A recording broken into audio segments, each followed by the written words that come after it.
Hey there, this is Erica from Ever Educating, and this channel is teaching tips, tools, ideas, and resources for new college instructors. The theme of the month is Google, so subscribe to not miss out on that content. But we're covering today how to use various tools in the Google Suite in more unique ways when assigning or creating assignments for your students, as well as creating resources for them as well. So we'll go ahead and dive in and talk about a few tools in the suite. The first example here uses Google Docs to create an annotation activity. This can be an individual assignment that you give to students, or it might be a small group activity instead. So in this case, it's an example of a piece of writing, and at the top, I added a comment with instructions. So you add what students should be doing to this piece of writing. And then here, tied to an introduction header, I have an annotations key. This could potentially be one comment, but I just separated it.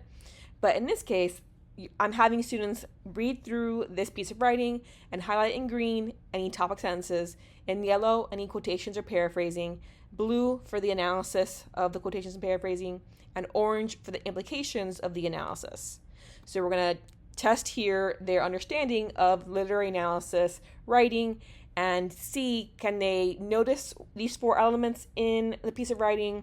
And then you can have a discussion after the fact, after the activity, on, well, how much yellow, blue, and orange is there? Is there a good balance? Is there not enough of one particular color, right? One particular element of the writing? And so it can be a conversation piece afterward.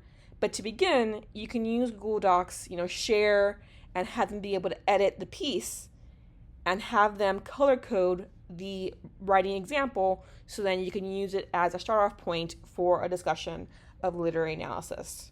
So this would be great to use because, again, it can be a small group activity where maybe you have a different piece of writing for 5 groups in your class, and it's 5 groups of 4 students, so they can work together and they have to decide, what color should these sentences be.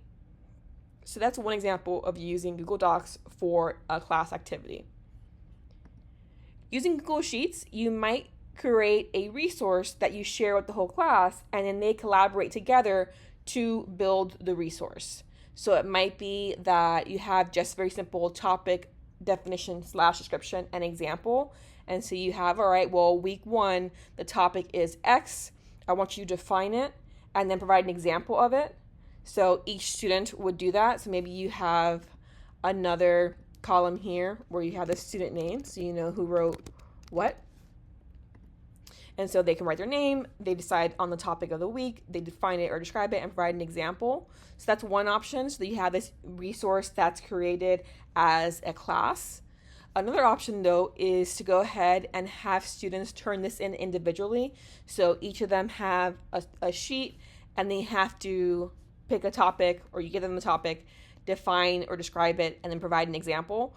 And then you collect all of those different sheets, and then you create a resource for students, because then you can see, okay, Jane is correct. This is the right definition of this topic, and this is an example of this topic. So I'm going to copy this row, put it into the collaborative resource. Maybe Jim, he had the topic and the definition correct, but his example is actually not accurate. So then maybe you have just a topic and the definition. And again, as a class afterward, say, hey, this is all correct, but let's find an example that matches this. Let's work on that together.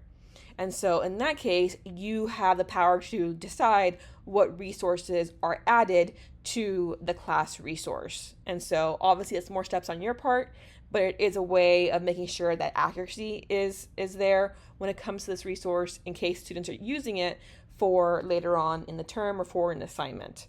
So again, it depends on how you're designing this, but this can be very simple. And again, it could be a great tool to use in order to create resources for your students. And then using slides, right? Google Slides. So one way I like using this is to create choose your own adventure activities. So I have here choose your own adventure. So week 2, let's say the theme is literary devices for that week. And so you can create a slide that has multiple activities, and then students can choose to do a number of these activities. So in this case, there's 4, and they have to complete 2 of them by the deadline, right? And so each image, if they click on it, it'll take them to the activity submission page. So we have here wonder words, so they can go ahead and choose to test their knowledge of literary devices by taking a quiz. So they'll click that and it'll take them to the quiz in the LMS. And then scene slides, so maybe you ask them to create a short presentation analyzing 3 scenes from the novel of the week and how it uses literary devices. Cool characters, okay, so pick 2 characters and find 3 examples for each one of how literary devices are used to describe them or their actions. And then teacher tricks, so have them create an infographic teaching its audience about one essential device used in the novel. So in this case, you have student flexibility, right? They can choose, they can pick which 2 they want to do, and they each have a little difference in how they're designed, right? So some are more matter of fact, hey, take this quiz. Some are more creative, create an infographic, and then 2 are very analytical, right? So short narratives or short responses to the novel and to the topic of literary devices. So they can pick and choose 2 of them to submit at the end of the week. So that's what way slides can be used very easily to create this like image, but also interactive piece for activities. So those are the big 3, Google Docs, slides, and sheets. Forms is another one, so potentially you can make the quiz using Google Forms if you want to. I also have a video about using forms to create a branching scenario activity that I'll link below in the description.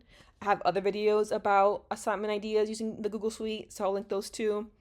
But as a little bonus, you might also use resources like Google News and have them use this as, hey, I want you to go to Google News, maybe go to a specific area and connect one of the resources to the class. So either the concept of the week might be a way of approaching this, or it might be like, I want you to connect one of these resources to something that is coming up in the course.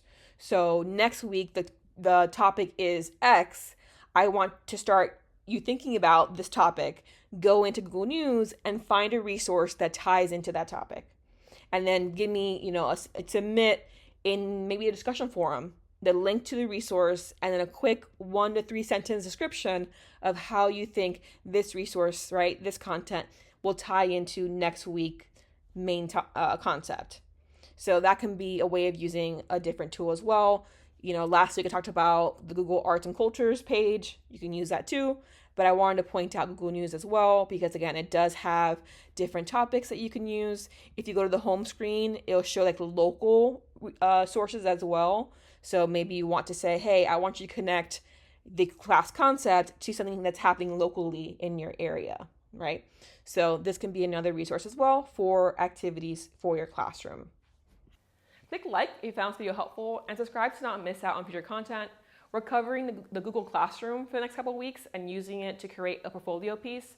So if that interests you, again, you want to make sure you're notified when those videos go up. I'll link to other videos below that are relevant to this week's video in case you want more on the suite in general.